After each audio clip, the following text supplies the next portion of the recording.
जय हिंद दोस्तों, आज हम लोग पुनः उपस्थित हुए अपने सेशन को आगे बढ़ाने के लिए।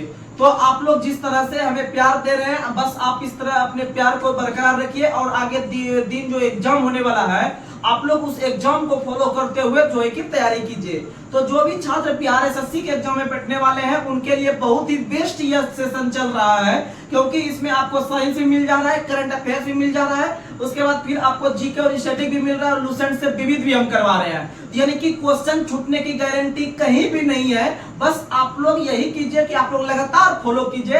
ऐसा नहीं कि एक दिन वीडियो देखे फिर छोड़ दिए, दूसरा दिन फिर देखे फिर तीसरा दिन छोड़ दिए, तो इससे कुछ नहीं होने वाला है। इससे बढ़िया है कि आप देखिए ही नहीं, लेकिन अगर आप देखते हैं तो आप लगातार अधिक से अधिक देखने का प्रयास कीजिए हमारे वीडियो को, क्योंकि वीडियो भले ही अभी छोटा चैनल पे चल रहा है, लेकिन इसमें कंटेंट का अगर बात करते हैं तो इस कंटेंट का जो है कि जोड़ कोई दूसरा डिस्कशन वाला चैनल नहीं है, हकीकत यही है।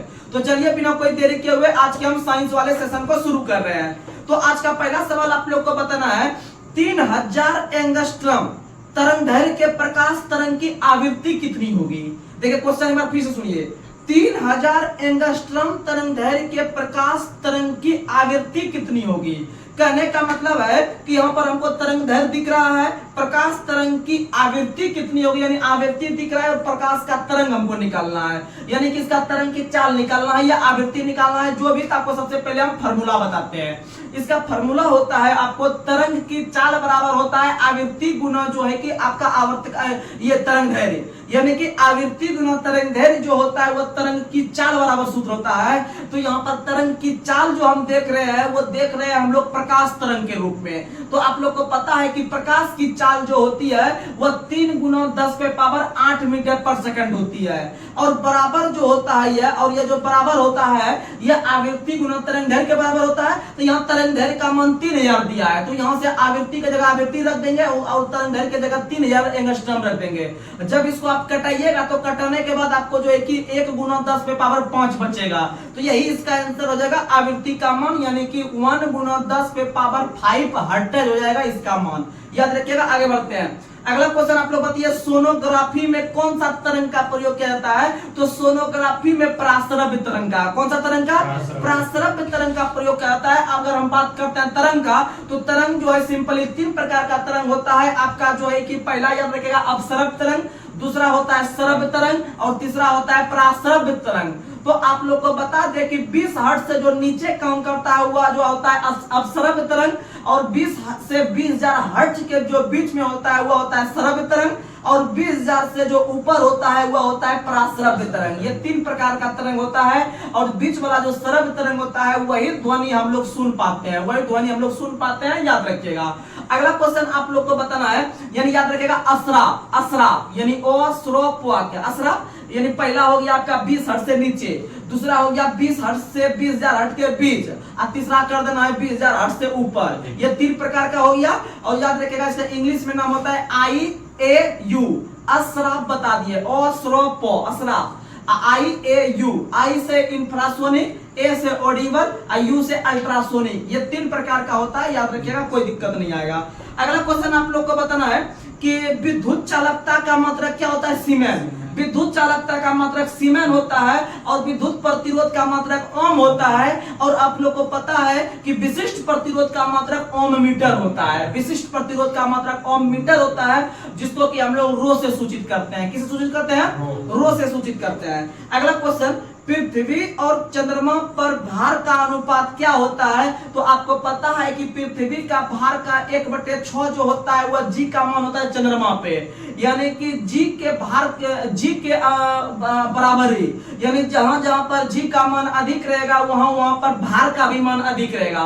क्योंकि आप लोग को हम एक फार्मूला दे चुके हैं, W बराबर mg, W बराबर mg, कहने का मतलब W यानी वेट यानी भार, अब भार के इक्वल होता है m और g, यानी द्रव्यमान गुना g यानी ग्रेविटेशन यानी छोटी g का मान। तो वही हो गया आपका कि जहां जहां पर g का मान अधिक रहेगा वहां पर भार भी अधिक रहेगा। क्योंकि आप लोग को पता है कि पृथ्वी के g का 1/6 g का मान होता है चंद्रमा का द्रव्यमान, यानी पृथ्वी पर 6 मान है तो चंद्रमा पर 1 मान रहेगा। इसका मतलब कोई वस्तु जो है वह चंद्रमा पर कम भार के प्रतीत होगा और पृथ्वी पर ज्यादा होगा। तो याद रखिएगा, वही क्वेश्चन बोल रहा है पृथ्वी और चंद्रमा का भार का अनुपात क्या है, तो 6:1। क्या है, 6:1। याद रखिएगा। और आप लोग को पता है कि चंद्रमा का प्रकाश पृथ्वी पर पहुंचने में जो होता है आपका 1 मिनट 3 सेकंड का समय लगता है, 1.3 सेकंड का समय लगता है। वहीं सूर्य का प्रकाश पृथ्वी पर पहुंचने में 8 मिनट 20 सेकंड।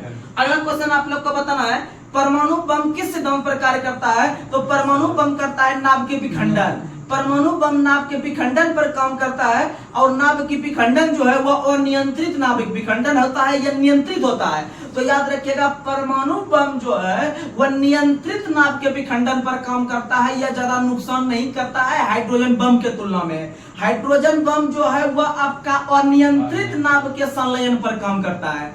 आपका जो हाइड्रोजन बम है वह आपका नाभ के संलयन पे कम करता है, लेकिन अनियंत्रित कम करता है, इसीलिए वो ज्यादा नुकसान होता है, उसको कंट्रोल नहीं कर सकते हैं। लेकिन परमाणु बम को हम कंट्रोल कर सकते हैं, क्योंकि यह नियंत्रित पर काम करता है, यानी नियंत्रित परमाणु विखंडन पर काम करता है। वहीं सूर्य में जो प्रकाश बनता है वह आपका नाभ के संलयन के द्वारा, किसके द्वारा? नाभ के संलयन के द्वारा। और आप लोग को बता दें कि सूर्य में हाइड्रोजन और हीलियम नाभिक जो है कि वो रिएक्शन करके जो है कि तापमान का निर्माण करते हैं। और हेल्स बेंट नाम के एक वैज्ञानिक ने बताया था कि सूर्य पर 10 पे पावर 7 डिग्री सेल्सियस पर ही दोनों गैस अभिक्रिया करके वहां पर नाभ के संलयन का निर्माण करते हैं, और उसी से सूर्य में ऊर्जा का उत्पन्न होता है, और वही ऊर्जा जो है कि विकिरण के रूप में हमारे पृथ्वी पर पहुंचने का काम करती है।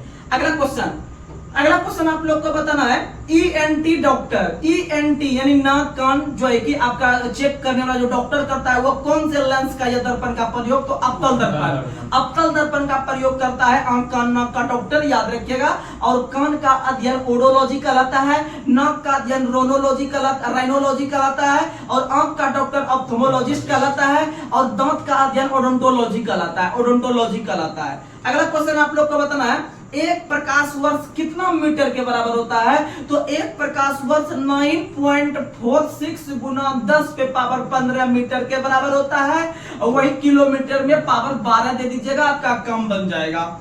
आगे बढ़ते हैं, अगला क्वेश्चन बताना है, बायोगैस में कितना % मीथेन होता है? तो बायोगैस में पता है आपको सबसे अधिक मात्रा में मीथेन गैस ही होती है, यानी गोबर गैस प्लांट में जो है कि मीथेन गैस का प्रयोग किया जाता है, याद रखिएगा, उसमें 60% मीथेन होता है। कितना %?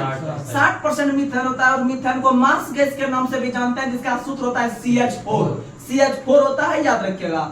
अगला क्वेश्चन आप लोग को बताना है कि 1 मील में कितना किलोमीटर? तो 1 मील में 1.6 किलोमीटर, 1.609 किलोमीटर एग्जैक्ट होता है, याद रखिएगा। अगला क्वेश्चन आप लोग बताइएगा, कैंची, हम लोग जब कैंची जो यूज करते हैं कपड़ा काटने में या फिर बाल काटने में, तो याद रखिएगा कैंची जो है कौन से श्रेणी का उत्तोलक है? कैंची पहला श्रेणी का। कौन से श्रेणी का? यानी कैंची प्रथम श्रेणी का है, पिलास प्रथम श्रेणी का है, सिंडांसी प्रथम श्रेणी का है, या फिर आपका तराजू प्रथम श्रेणी का है। तो ये सब याद रखिएगा, प्रथम श्रेणी का। चिमटा दूसरा श्रेणी का है, चिमटा हो गया, या फिर नींबू निचोड़ने की मशीन हो गया, या कील उखाड़ने की मशीन हो गया, तो ये सब जो होता है ये दूसरा का होता है। किसका होता है? दूसरा। वही मनुष्य का हाथ हो गया, आपका हल हो गया चलाने वाला किसान के द्वारा, ये सब तीसरा होता है। किसका होता है? तीसरा। ये सब क्वेश्चन याद रखिएगा, कैंची, पिलास, संडांसी, तराजू, फराजू जो होता है ये सब पहला का होता है, और नींबू उम्बू जो हो गया ये आपका दूसरा का होता है, और मनुष्य का हल और हाथ जो होता है वो आपका तीसरा का होता है, याद रखिएगा। और उत्तोलक जो होता है यह एक प्रकार का मशीनी अभिक्रिया के तहत हम किसी काम को कर सकते हैं। अब मानिए कि जैसे हम एक नींबू को ले लेते हैं, तो ट्रेन सब पे क्या करता है कि चाय वाला कि शर्ट से नींबू डाला, शर्ट से उसमें हमारा कच से निकल गया रस, तो इसका मतलब आसानी से रस को निकल रहा है। लेकिन अगर कोई व्यक्ति मान लीजिए हाथ से पूरा उसको दबा रहता छाछ से, वो निकल भी नहीं पाएगा, और आदमी लोग बढ़िया चाय भी नहीं पिएगा, बोलेगा हाथ से देख के कर रहा है वो करके। तो इसका मतलब याद है कि किसी भी कार्य को सुचारू रूप से करने के लिए कि जो मशीन की सहायता कर दे या मशीन के रूप में सहायता कर दे उस कार्य को करने में उसे उत्तोलक कहते हैं। क्या कहते हैं? उत्तोलक कहते हैं। और उत्तोलक जो करता है वो आर्किमिडीज के सिद्धांत पर कार्य करता है। किस सिद्धांत पर?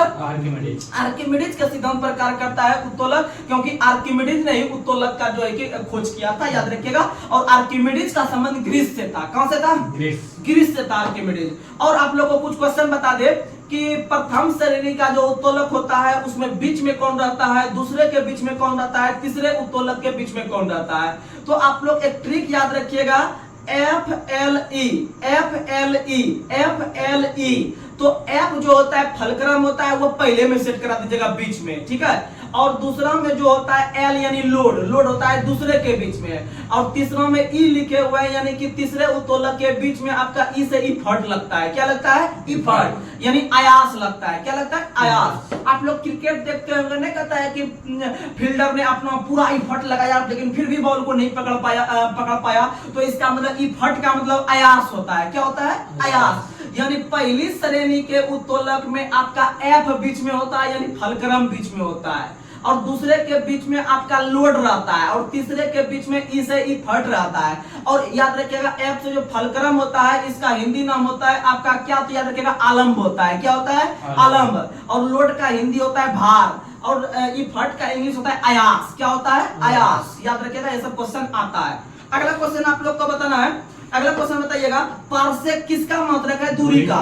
पार्सेक दूरी का मात्रक है, लेकिन दूरी का जो सबसे बेस्ट मात्रक है ऐसा ही मात्रक वो प्रकाश वर्ष है। क्या है? प्रकाश वर्ष है दूरी का आपका मात्रक प्रकाश वर्ष है, लेकिन दूरी को सामान्यतः हम लोग मीटर में मापते हैं। किस में मापते हैं? मीटर में मापते हैं। अगला क्वेश्चन आप लोग को बताना है कि बल का बीमा क्या होता है। तो बल का जो बीमा निकालने के लिए सबसे पहले आपको बल का परिभाषा ज्ञात होना जरूरी है। यानी बल यानी एफ, एफ बराबर होता है एम ए, एफ बराबर एम ए, और एम का मतलब हो गया मास, मास यानी द्रव्यमान, द्रव्यमान को हम लोग केजी में लिखते हैं। और एफ बराबर एम ए का मतलब त्वरण, त्वरण को लिखते हैं मीटर प्रति सेकंड स्क्वायर। ठीक है, ये चीज हो गया। तो आप अब देखिएगा कि एफ बराबर एम ए, एम को हम केजी लिखे, केजी के लिए आता है एम। क्या आता है? एम। और मतलब एमएलटी में हम इसको लिखते हैं। किसी भी चीज को जो हम लिखते हैं बीमा के रूप में एमएलटी में लिखते हैं, यानी एम से मास हो जाएगा, एल से लेंथ होता है, टी से टाइम होता है, और कौन कौन सा राशि में कौन कौन सा चीज दिया है बस उसके सामने लिख दीजिए। तो देखिए एफ बराबर एम ए जो लिखे, एम में मास होता है यानी केजी हो गया। अब केजी में क्या द्रव्यमान दिया है कि नहीं दिया है, यानी कि आपको एम दिया नहीं दिया, तो दिया है तो वो एम लिख दीजिएगा। तो दूसरा एल को खोजते हुए लेंथ है तो बोलिएगा कि हाँ लेंथ है, क्योंकि एफ बराबर एम ए हो गया मीटर प्रति सेकंड स्क्वायर, यानी मीटर वहां पर दिया है आपको एगो, तो हो गया एल। और टी जो दिया है वो आपको -2 में दिया है, यानी नीचे दिया उसको टी में इनवर्स लगा देंगे, t-2, यानी एम एल t-2 जो हो गया वो उसका बल का बीमा हो गया। किसका हो गया? बल का बीमा हो गया। और बल का बीमा यानी आपको एमएलटी में निकालते हैं, तो एमएलटी का फुल फॉर्म याद रख लीजिएगा, मास लेंथ और टाइम, मास लेंथ और टाइम याद रखिएगा। आगे अगला क्वेश्चन आप लोग को बताना है, प्रतिध्वनि सुनने के लिए आवश्यक न्यूनतम दूरी कितनी होती है? 17 मीटर। कितनी मीटर? 17 मीटर या 16.6 मीटर या फिर 55 फीट के बराबर होता है, क्योंकि 1 मीटर में 3.3 फीट होता है। तो आप जब 17 से गुना कीजिएगा तो वो लगभग 55 के फीट के बराबर पुर जाएगा। ऐसा नहीं कि एग्जाम में क्वेश्चन अगर सब वहां रहेगा डिजिट अलग अलग रट के गए आप 17, लेकिन वहां 17 आप मीटर रटे हैं, वहां फीट में देगा तो आप आराम से 55 मारिएगा। अगला क्वेश्चन आप लोग को बताना है, एक आदर्श आमीटर का प्रतिरोध कितना होता है? तो एक आदर्श आमीटर का प्रतिरोध जो होता है वह 0 होता है। क्या होता है? 0। एक आदर्श आमीटर का प्रतिरोध यानी आप लोग को पता है आमीटर का जो प्रयोग करते हैं हम लोग क्या मापने में, तो वो मापने में करते हैं विद्युत धारा मापने में। आपका आमीटर का प्रयोग विद्युत धारा मापने में करते हैं। और एक आदर्श आमीटर जो होता है, कहने का मतलब एक अच्छा वाला जो आमीटर होता है उसमें प्रतिरोध का मात्रा 0 होता है, क्योंकि वह धारा को मापता है। किसको मापता है? धारा। वही एक आदर्श वोल्ट मीटर का प्रतिरोध अनंत होता है। बहुत कंफ्यूजन भरा क्वेश्चन है, याद रखिएगा। एक आदर्श आमीटर का प्रतिरोध 0 होता है और एक आदर्श वोल्ट मीटर का जो प्रतिरोध होता है वह अनंत होता है। कितना होता है? अनंत होता है। और आप लोग को पता है वोल्ट मीटर जो मापता है वह विभव मापता है। क्या मापता है? विभव मापता है। और आप लोग को पता है एमीटर जो मापता है वह धारा मापता है, और ओम मीटर जो मापता है वह प्रतिरोध मापता है। लेकिन तीनों को संयुक्त रूप से जो मापते हैं उसको मल्टीमीटर कहते हैं। क्या कहते हैं? मल्टीमीटर कहते हैं। अच्छा, अल्टीमीटर क्या मापता है? ऊंचाई। अल्टीमीटर ऊंचाई मापता है, यानी कि आसमान की ऊंचाई है, जो भी ऊंचाई मापेगा वो अल्टीमीटर से माप लेंगे। और समुद्र की गहराई है, गहराई को मापने के लिए फाइडोमीटर। कौन सा मीटर? फाइडोमीटर। वही एक क्वेश्चन आता है कि वायुयान की जो ऊंचाई मापते हैं वो कौन से यंत्र से? तो अल्टीमीटर से। किससे मापते हैं? अल्टीमीटर से। लेकिन कौन ये दूरी को जो मापते हैं? सेक्सटेंट से। किससे मापते हैं? सेक्सटेंट नाम का एक यंत्र होता है जो कि आपका किसी दो वस्तुओं के बीच की कोणीय दूरी को मापता है। ये सब क्वेश्चन है, याद रखिएगा। अगला क्वेश्चन आप लोग को बताना है, फ्लेमिंग का बायां हस्त का नियम किस पर लागू होता है? मोटर पर। किस पर लागू होता है? आपको पहले भी बता चुके हैं, बायां हाथ का नियम मोटर को आप कैसे भी चालू कर सकते हैं, बंद कर सकते हैं, इसमें कोई दिक्कत नहीं है। लेकिन आप जनरेटर बायां से स्टार्ट नहीं कर सकते, इसलिए दायां हाथ जनरेटर। दायां हाथ फ्लेमिंग का दायां हस्त का नियम आपका जनरेटर, अब बायां हाथ का नियम आपका हो गया मोटर, याद रखिएगा। अगला क्वेश्चन आप लोग को बताना है, एक पिंड का पृथ्वी की सतह से पलायन वेग का मान कितना होता है? 11.2 किलोमीटर पर सेकंड। 11.2 किलोमीटर पर सेकंड पृथ्वी के पलायन वेग का मान होता है। वहीं सूर्य पर जाइएगा तो वहां का पलायन वेग का मान सबसे अधिक होता है 42 किलोमीटर पर सेकंड। कितना किलोमीटर? 42। और चंद्रमा का जो आपका होता है, आपका पलायन वेग का मान वो होता है 2.37। कितना होता है? 2.37। आप टेंशन नहीं लीजिए, आपको हम जुगाड़ दे रहे हैं।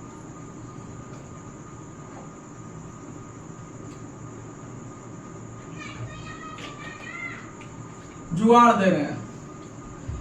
तो आप लोग बताइएगा, अभी आपको 3 को हम खगोल पिंड से दर्शन कराए। पहला सूर्य बताए, चंद्रमा बताए, पृथ्वी बताए। आप ही लोग बताइएगा, इन तीनों में सबसे बड़ा कौन होता है? सबसे बड़ा सूर्य होता है।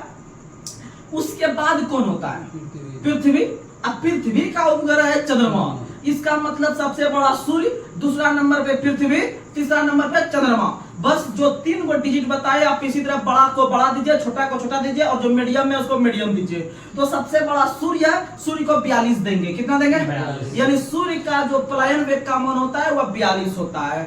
और उसके बाद जो है कि आपको 11 बताए और उससे छोटा 2.37 बताए, यानी 11 जो दीजिएगा वो चंद्रमा को दीजिएगा, सॉरी पृथ्वी को। पृथ्वी को हो गया 11 और चंद्रमा 2.37। चंद्रमा 2.37। अच्छा आप लोग बताइए, जीवाश्म ग्रह के नाम से किसको? चंद्रमा। जीवाश्म ग्रह के नाम से चंद्रमा को।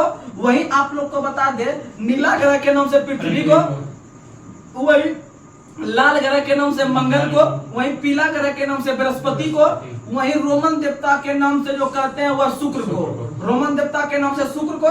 और याद रखिएगा कि सबसे अधिक जो घनत्व होता है वह पृथ्वी का होता है। सबसे अधिक घनत्व पूछेगा तो पृथ्वी का होता है, और सबसे कम घनत्व जो होता है वह शनि का होता है, इसीलिए शनि पानी पर तैरने लगता है। आगे बढ़ते हैं। अगला क्वेश्चन आप लोग को बताना है, नाभिक की अभिक्रिया में कौन सा तत्व उपयोग किया जाता है? तो नाभिक की अभिक्रिया का मतलब जहाँ पर न्यूक्लियर सब चलता है फैक्ट्री, वहां पर यूरेनियम का प्रयोग करते हैं। किसका प्रयोग करते हैं? यूरेनियम का प्रयोग करते हैं। और यूरेनियम का समस्थानिक 235 का प्रयोग करते हैं। जैसे आप लोग को पता होगा, 92 यूरेनियम 235 का प्रयोग हम लोग करते हैं नाभिक के रिएक्टर में, क्योंकि उससे बहुत सारा विद्युत उत्पादन होता है, बहुत पावर होता है यूरेनियम में। और आप लोग को पता है यूरेनियम का परमाणु संख्या 92 होता है। कितना होता है? 92 होता है। जैसे आप लोग लिखते हैं 92 यूरेनियम 235, 235 जो ऊपर में लिखाता है वह परमाणु भार लिखाता है, और नीचे जो 92 लिखाया है वह प्रोटॉन की संख्या है, वह परमाणु संख्या है, और वह इलेक्ट्रॉन की भी संख्या है। लेकिन ऊपर में जो 235 है उसमें से अगर हम नीचे वाले 92 को घटा लेते हैं तो वह न्यूट्रॉन का संख्या आ जाएगा। किसका संख्या आ जाएगा? न्यूट्रॉन का संख्या, क्योंकि होता है प्रोटॉन की संख्या प्लस न्यूट्रॉन की संख्या बराबर द्रव्यमान संख्या। और तो याद रखिएगा, द्रव्यमान में से अगर हम प्रोटॉन का संख्या घटाएंगे तो क्या हमको न्यूट्रॉन का संख्या नहीं मिलेगा? तो वही चीज है। आगे बढ़ते हैं। अगला क्वेश्चन आप लोग को बताना है, वह बल जो लीवर पर लगता है क्या कहलाता है? आभास। क्या कहलाता है? आभास। याद रखिएगा। अगला क्वेश्चन आप लोग को बताना है, अश्वशक्ति मात्रक किस वैज्ञानिक ने दिया था? तो अश्वशक्ति जो मात्रक दिया था वह जेम्स वाट ने दिया था। किसने दिया था? जेम्स वाट ने दिया था। और इसी के सम्मान में शक्ति का ऐसा मात्रक वाट रखा गया है। शक्ति का ऐसा मात्रक वाट रखा गया है। और एक अश्वशक्ति या 1 हॉर्स पावर का मान होता है 746 वाट। 746 वाट। और आप लोग को बता दे कि जेम्स वाट ने ही भाप इंजन का भी खोज किया है। क्योंकि अगर आपके शरीर में कहीं आप लोग पढ़े होंगे बचपन से ही कि अगर हम जल जाते हैं अगर आगिन से तो सही है, लेकिन हमको जो है कि उबला हुआ पानी या कोई भाप से अगर लग जाता है हमारे शरीर में बहुत जलन होता है। कारण यही है कि भाप का गुप्त ऊष्मा अधिक होता है। ठीक है, तो इसीलिए याद रखिएगा कि भाप इंजन का खोज जेम्स वाट ने किया है। यानी कि भाप अगर आपके शरीर में लग जाता है तो आपको वाट लग जाएगा। क्या लग जाएगा? वाट लग जाएगा। यानी भाप इंजन का आविष्कार जेम्स वाट ने किया है। जेम्स वाट ने किया है। अगला क्वेश्चन आप लोग को बताना है, यदि भार W और प्रयास P है तो यांत्रिक लाभ निकालने के लिए W/P होता है। W बटे क्या होता है? P। ये भी उत्तोलक से संबंधित क्वेश्चन है, इस पे न्यूमेरिकल आता है। आपको भार का मान दे देगा कुछ और प्रयास यानी आयास का मान दे देगा कुछ, क्योंकि आपको बताए थे इफर्ट मतलब होता है आयास, आयास का मतलब होता है प्रयास। क्या होता है? प्रयास। क्योंकि कोई खिलाड़ी प्रयास ही करता है तो हम लोग बोल देते हैं उसको साइंस के क्षेत्र में इफर्ट लगाया। क्या लगाया? इफर्ट। तो याद रखिएगा, आपको अगर दे देगा मान जो है कि आपको भार का मान W और प्रयास का मान P, तो यांत्रिक लाभ निकालिएगा W/P। अगला क्वेश्चन बताइए कि ड्राइंग शीट की भुजाओं में कितना अनुपात होता है। तो ड्राइंग शीट जो होता है बनाने के लिए ये ईडी का क्वेश्चन है, एएलपी का जब एग्जाम दीजिएगा तो वो सबसे संबंधित क्वेश्चन आता है। तो याद रखिएगा ड्राइंग शीट की भुजाओं में कितना अनुपात होता है? 1:√2। 1:√2 होता है, याद रखिएगा। अगला क्वेश्चन आप लोग को बताना है शक्ति का एसआई यूनिट क्या है? वाट। शक्ति का एसआई मात्रक वाट है। अगला क्वेश्चन बताइए H2SO4 में किस सेल का प्रयोग होता है? तो H2SO4 जिसे हम लोग सल्फ्यूरिक अम्ल कहते हैं, इसमें जो है कि लेड एसिड सेल का प्रयोग होता है, यानी कहने का मतलब सीसा संचायक सेल का प्रयोग होता है। याद रखिएगा सल्फ्यूरिक अम्ल में सीसा संचायक सेल का प्रयोग होता है। और सल्फ्यूरिक अम्ल यानी H2SO4 को रसायनों की राजा के रूप से भी जानते हैं, या ऑयल ऑफ ब्यूटेरियल के नाम से भी जानते हैं। लेकिन हमारे शरीर के अंदर पेट में जो पाई जाती है वह HCl पाई जाती है, जिसको जैविक अम्ल के नाम से भी जानते हैं, या फिर इसको म्यूरिटिक अम्ल के नाम से भी जानते हैं। अगला क्वेश्चन आप लोग को बताना है पदार्थ की चौथी अवस्था कौन सी है? तो प्लाज्मा है। कौन है? प्लाज्मा। वही पदार्थ की पांचवी अवस्था जो है वह बोस-आइंस्टीन कंडेंसेट है। बोस-आइंस्टीन कंडेंसेट पदार्थ की पांचवी अवस्था है।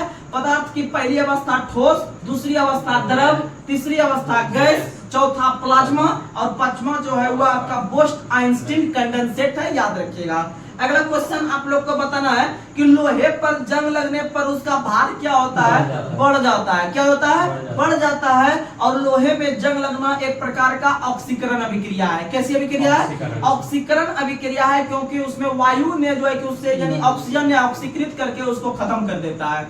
अगला क्वेश्चन, और जंग का सूत्र होता है, जंग जो लगता है यानी रस्ट जो लगता है उसका जो सूत्र होता है वह होता है Fe2O3 × XH2O।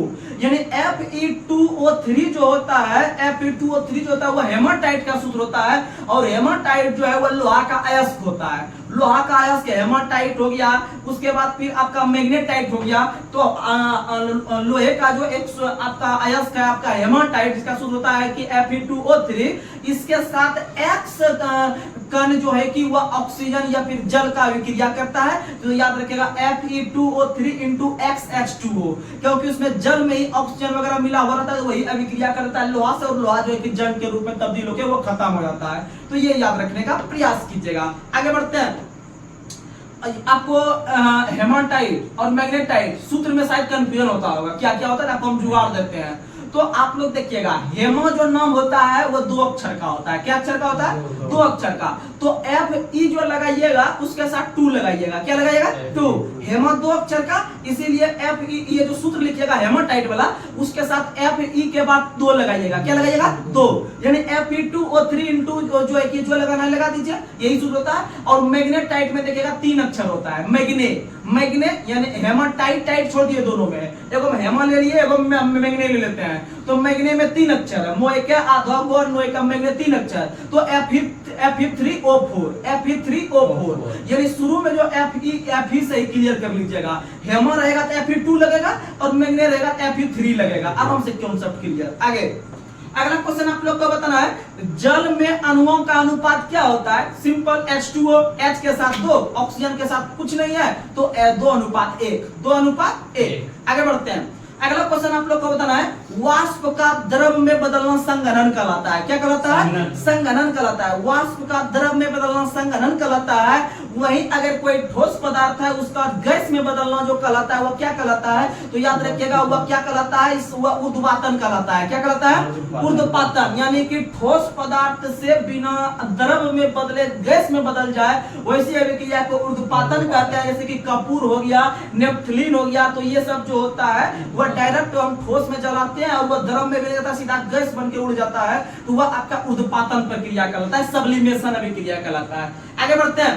अगला क्वेश्चन बताना है शुद्ध पानी का क्वथनांक कितना होता है। तो याद रखेगा शुद्ध पानी का क्वथनांक 100 डिग्री सेल्सियस कितना होता है, 100 डिग्री सेल्सियस होता है शुद्ध पानी का क्वथनांक। क्वथनांक का मतलब पानी उबलता है कितना पे, तो उबलता है 100 डिग्री पे और जमता है 0 डिग्री पे, जमता है 0 डिग्री पे। वहीं आपको हम बता दे कि पानी जो, ये तो सेल्सियस में हम देख लिए, सेल्सियस में देख लिए कि 100 डिग्री पे उबला और 0 डिग्री पे जमा। लेकिन अगर हम फ़ारेनहाइट में पूछ दे तो आपको हम एक जुगाड़ दिए थे, एक जुगाड़ क्या दिए थे, एक सूत्र बताए थे, C-0/100 बराबर F-32/180 बराबर आपका दिए थे क्या, तो K-273/100। तो करने का मतलब है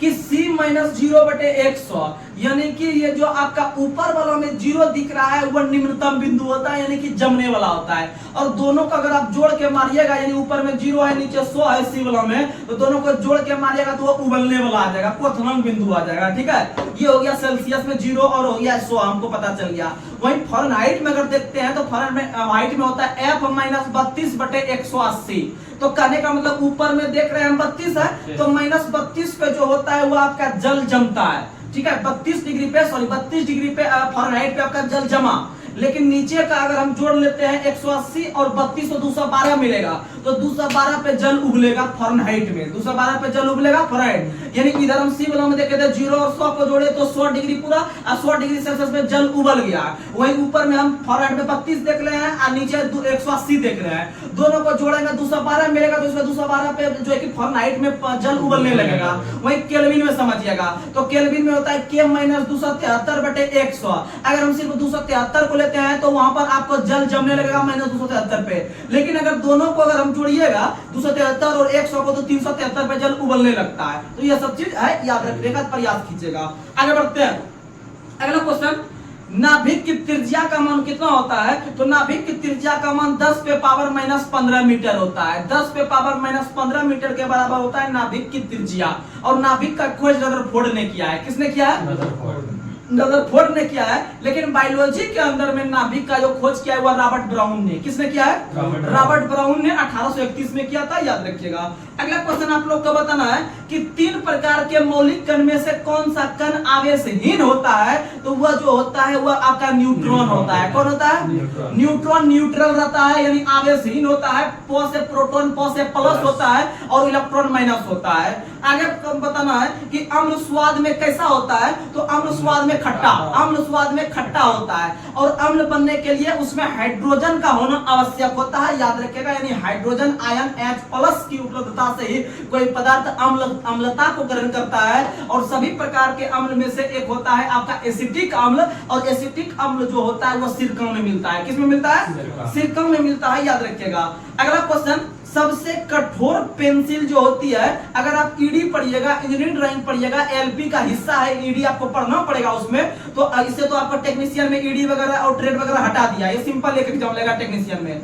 लेकिन आप एलपी में बैठिएगा तो आपको वहां ट्रेड का भी एग्जाम देना पड़ेगा। तो याद रखिएगा उसमें से आपको पेंसिल वगैरह पढ़ना पड़ेगा इंजीनियरिंग ड्राइंग में। तो इंजीनियरिंग ड्राइंग में आप लोग को बताया जाएगा कि पेंसिल बहुत प्रकार के होते हैं, और पेंसिल का खोज सबसे पहले यूरोप में हुआ था। कहां हुआ था, यूरोप में हुआ था। और यूरोप में पेंसिल का जो खोज किया था वो गेजनर ने किया था। किसने किया था, गेजनर ने किया था। तो ये सब क्वेश्चन आपको बता दें स्टैटिक के रूप में। और आप लोग को बता दें कि सबसे कठोर पेंसिल अगर पूछे कौन सा प्रकार का होता है, तो वह 9H होता है, 9H होता है। ठीक है, 9H, H का मतलब वो हार्डनेस को दिखा रहा है। ठीक है, H का मतलब हार्डनेस, कठोरता को दिखा रहा है। तो 9H प्रकार का पेंसिल सबसे कठोर हुआ।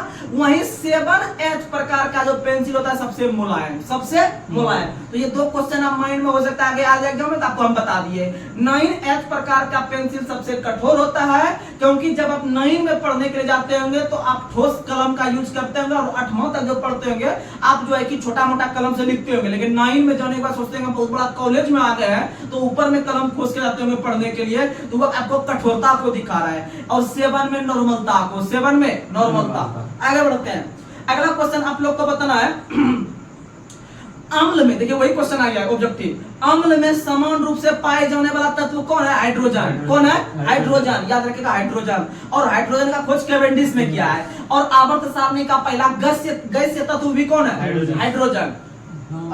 कैवेंडिश बोल रहा है हाइड्रोजन, कौन रहेगा, हाइड्रोजन। अगला क्वेश्चन आप लोग को बताना है कि प्राथमिक सोना जो होता है कितने कैरेट का, वो होता है 24 कैरेट। प्राथमिक सोना 24 कैरेट का होता है, याद रखिएगा। और सोना का संकेत होता है Au, और सोना का जो परमाणु संख्या होता है वो आपका 79 होता है। कितना होता है? 79। और चांदी का होता है Ag, हाँ, चांदी का रासायनिक संकेत होता है Ag, और परमाणु संख्या 47। अगला क्वेश्चन आप लोग का बताना है, किसी पिंड का भार जो सबसे अधिक होता है ध्रुव पर, किसी पिंड का भार सबसे अधिक कहाँ होता है? ध्रुव पर। याद रखिएगा, सबसे अधिक ध्रुव पर, और सबसे कम जो होता है वह विषुवत रेखा पे। कहाँ पे होता है? विषुवत रेखा पे, याद रखिएगा। और केंद्र पे 0 होता है। केंद्र पे कितना होता है? 0 होता है। एक दिन हम क्लास में यहाँ बताए हुए भी थे, तो आप लोग वीडियो जो लगातार देखते होंगे उनको फायदा हो रहा होगा। अगला क्वेश्चन आप लोग को बताना है, वेग समय ग्राफ जो दिखाता है कौन सा चीज को, तो वह त्वरण को दिखाता है। किसको दिखाता है? क्योंकि वेग समय में आप लोग को हम बताए हैं कि वेग में परिवर्तन के दर को त्वरण कहते हैं, तो इसीलिए वेग समय ग्राफ जो दिखाएगा वह त्वरण दिखाएगा। क्या दिखाएगा? त्वरण। मान लीजिए कि ऊपर में वेग रहेगा, नीचे समय रहेगा, यहाँ लिख देगा, इधर वेग दे देगा, नीचे समय दे देगा, बोलेगा ये किसको दिखा रहा है, तो आप जानिएगा वेग में परिवर्तन के दर को त्वरण कहते हैं, यानी कि मीटर प्रति सेकंड स्क्वायर। क्योंकि आपका वेग का हो गया मीटर प्रति सेकंड, और सॉरी वेग का हो गया मीटर प्रति सेकंड, और इधर आपका जो रहता है समय का सेकंड, यानी मीटर पर सेकंड स्क्वायर हो गया, ये त्वरण हो गया। ठीक, आगे बढ़ते हैं। अगला क्वेश्चन आप लोग का बताना है, गतिज ऊर्जा का व्यंजक क्या होता है? Half mv square. गतिज ऊर्जा का व्यंजक हाफ mv स्क्वायर होता है, और आपका जो रहता है स्थितिज ऊर्जा उसका सूत्र होता है mgh। क्या होता है? mgh। याद रखिएगा, mgh। अगला क्वेश्चन आप लोग का बताना है कि एक पूरे चक्र में प्रत्यावर्ती धारा का माध्यमान कितना होता है? 2। कितना होता है? 2। एक पूरे चक्र में प्रत्यावर्ती धारा यानी एसी धारा जो होता है उसका माध्यमान 2 होता है, याद रखिएगा। अगला क्वेश्चन आप लोग को बताना है, अगला क्वेश्चन आप लोग बताइए, गैलियम का परमाणु संख्या कितना होता है? 31। गैलियम का परमाणु संख्या 31 होता है, वही इंडियम का परमाणु संख्या 49 होता है। कितना होता है? 49। धीरे धीरे आप याद रखिएगा तो आ जाएगा याद। अगला क्वेश्चन आप लोग को बताना है कि हमारे शरीर के कौन से ग्रंथि से ऑक्सीटोसिन नाम का हार्मोन निकलता है, तो याद रखिएगा कि हमारे शरीर में जो पीयूष ग्रंथि है वह लगभग 11 प्रकार के हार्मोन का स्राव करती है, तो उसी में से एक ऑक्सीटोसिन का नाम का हार्मोन भी स्राव करती है, याद रखिएगा। और ऑक्सीटोसिन हार्मोन जो होता है एक प्रकार का दुग्ध हार्मोन होता है। कैसा होता है? दुग्ध हार्मोन, क्योंकि ऑक्सीटोसिन का ही सुई दिया जाता है भैंस सबको जो है कि दूध निकालने के लिए। अगला क्वेश्चन आप लोग को बताना है, आधुनिक जीवाणु विज्ञान का जनक किसे कहा जाता है, तो आधुनिक जीवाणु विज्ञान का जनक रॉबर्ट कोच को कहा जाता है। किसे कहा जाता है? रॉबर्ट कोच को कहा जाता है, जिन्होंने रेबीज के टीका का भी खोज किया था लुईस पास्चर ने। रेबीज के टीके का खोज लुईस पास्चर ने किया था। रेबीज के टीका का खोज किसने किया है? लुईस पास्चर ने किया है, याद रखिएगा। और आपका जीवाणु विज्ञान का पिता किसे कहते हैं? रॉबर्ट कोच को। जीवाणु विज्ञान का पिता रॉबर्ट कोच को, लेकिन जीवाणु का खोज ल्यूवन हॉक ने किया था। जीवाणु का खोज किसने किया? ल्यूवन हॉक ने किया था, याद रखिएगा। अगला क्वेश्चन आप लोग को बताना है, ऑक्जेलिक अम्ल का IUPAC नाम क्या है, तो याद रखिएगा ऑक्जेलिक अम्ल का IUPAC नाम है आपका एथिनेडियोइक अम्ल। एथिनेडियोइक अम्ल जो है वह ऑक्जेलिक अम्ल का है, और ऑक्जेलिक अम्ल आपका पालक के साग में रहता है, और फिर आपका जो है कि टमाटर में भी रहता है। और ऑक्जेलिक अम्ल का प्रयोग हमारे कपड़े में लगे जंग के धब्बे को हटाने में भी प्रयोग करते हैं। अगला क्वेश्चन आप लोग को बताना है, एसिटिक अम्ल का सूत्र क्या होता है, तो एसिटिक अम्ल का सूत्र होता है CH3COOH। CH3COOH। और अभी जो आपको हम क्वेश्चन पूछ रहे हैं वो RPF SI का क्वेश्चन आया हुआ पूछ रहे हैं, इसीलिए आप लोग से जो है कि विनती है कि आप लोग इस क्वेश्चन के लेवल से अवगत होइए और अपनी तैयारी को मजबूत करके एग्जाम में जाके फोड़ के आइए। अगला क्वेश्चन आप लोग को बताना है, संवेग ज्ञात करने का सूत्र क्या है, तो आप लोग को पता है संवेग जो होता है यानी शॉर्ट में उसको हम लोग P कहते हैं, और P बराबर होता है mv। P बराबर है mv। P बराबर mv, यानी m का मतलब मास, v का मतलब वेलोसिटी यानी वेग, यानी द्रव्यमान गुना वेग जो होता है वह संवेग के बराबर होता है। द्रव्यमान गुना वेग जो होता है वह संवेग के बराबर होता है। और आप लोग को पता है कि संवेग जो होता है और गतिज ऊर्जा में जो संबंध होता है वह क्या होता है, तो संवेग और गतिज ऊर्जा में जो संबंध होता है वह होता है p²/2m। p²/2m, याद रखिएगा, इसका सवाल आता है। अगला क्वेश्चन बताइए, SI पद्धति में गुणज 10 पे पावर माइनस 18 जो होता है क्या कहलाता है, तो वह एटो कहलाता है। क्या कहलाता है? जैसे आप लोग याद करते हैं डेसी, सेंटी, मिली, माइक्रो, नैनो, हेक्टो, तो उस तरह से जो है कि 10 पे पावर माइनस 18 का एटो कहलाता है। क्या कहलाता है? एटो कहलाता है। उसी तरह से 10 पे पावर माइनस 15 फेम्टो कहलाता है। क्या कहलाता है? फेम्टो कहलाता है। तो ये सब याद रखिएगा, ये सब याद आप कर सकते हैं, सब जगह मिलता है क्वेश्चन। अगला क्वेश्चन आप लोग को बताना है कि सूक्ष्म जैविक के आविष्कार कौन किए थे, या जनक कौन कहलाते हैं? तो सूक्ष्म जैविकी के आविष्कार जो किए थे या फिर जनक जो कहलाते हैं लुईस पास्चर कहलाते हैं। कौन कहलाते हैं? लुईस पास्चर कहलाते हैं, याद रखिएगा। अगला क्वेश्चन, पृष्ठ तनाव ज्ञात करने का सूत्र क्या है? तो पृष्ठ तनाव जो सूत्र है ज्ञात करने का वो है बल बटे लंबाई। क्या है? बल बटे लंबाई। बल बटे लंबाई याद रखिएगा। पृष्ठ तनाव यानी T बराबर होता है F/L। पृष्ठ तनाव यानी T, यानी पृष्ठ तनाव का मतलब है सरफेस टेंशन, उसको शॉर्ट में कहते हैं T। तो T बराबर होता है F/L। F मतलब फोर्स यानी बल, L मतलब लंबाई, L मतलब लंबाई, यानी बल बटे लंबाई होता है वह पृष्ठ तनाव के बराबर होता है। और आप बता सकते हैं कि पृष्ठ तनाव का मतलब क्या होता है, आप निकाल सकते हैं वहां से बल बटे लंबाई से। अगला क्वेश्चन आप लोग को बताना है कि भूतल के नीचे का जल स्तर क्या कहलाता है? Water level. क्या कहलाता है? वाटर लेवल, याद रखिएगा, क्योंकि जल स्तर कहता है वाटर लेवल भी नीचे चल गया है, यानी कि भूजल स्तर नीचे भाग गया है, पानी पीने में मुश्किल हो रहा है, अभी मोटर भी नहीं चल रहा है। अगला क्वेश्चन बताइए, एल्युमिनियम का परमाणु संख्या कितना होता है? 13। एल्युमिनियम का परमाणु संख्या 13। अच्छा आप लोग बताइए, तो एक बार रिकॉल करवा देते हैं। एल्युमिनियम का संयोजी इलेक्ट्रॉन कितना होता है? तो याद रखिएगा, एल्युमिनियम का संयोजी इलेक्ट्रॉन जो होता है वो सबसे अंतिम कक्षा में होता है, यानी इसको हम लोग तोड़ते हैं 2 8 8 वाला, यानी 2 8 10, अब बचा लास्ट में कितना? 3। तो एल्युमिनियम का संयोजी इलेक्ट्रॉन 3 कितना हो गया? 3। आगे बढ़ते हैं। अगला क्वेश्चन आप लोग को बताना है, न्यूट्रॉन का खोज किसने किया है? तो न्यूट्रॉन का खोज जेम्स चैडविक ने। किसने किया है? चैडविक ने। और प्रोटॉन का खोज किया है गोल्डस्टीन ने। और इलेक्ट्रॉन का खोज किया है थॉमसन ने। किसने किया है? जे थॉमसन ने। अगला क्वेश्चन आप लोग को बताना है, समान स्थितियों में मानव के रक्त का पीएच मान कितना होता है? 7.4। यानी रक्त का पीएच मान रहे या आंसू का पीएच मान रहे, दोनों 7.4 होता है। वहीं पर अगर हम बात करते हैं आपका कि पित्त का पीएच मान 7.7 होता है, और लार को हम लोग पूछते हैं यानी 6.5 जो होता है वो लार का होता है। दूध को चाटते हैं यानी 6.4 हो गया आपका जो है कि दूध का।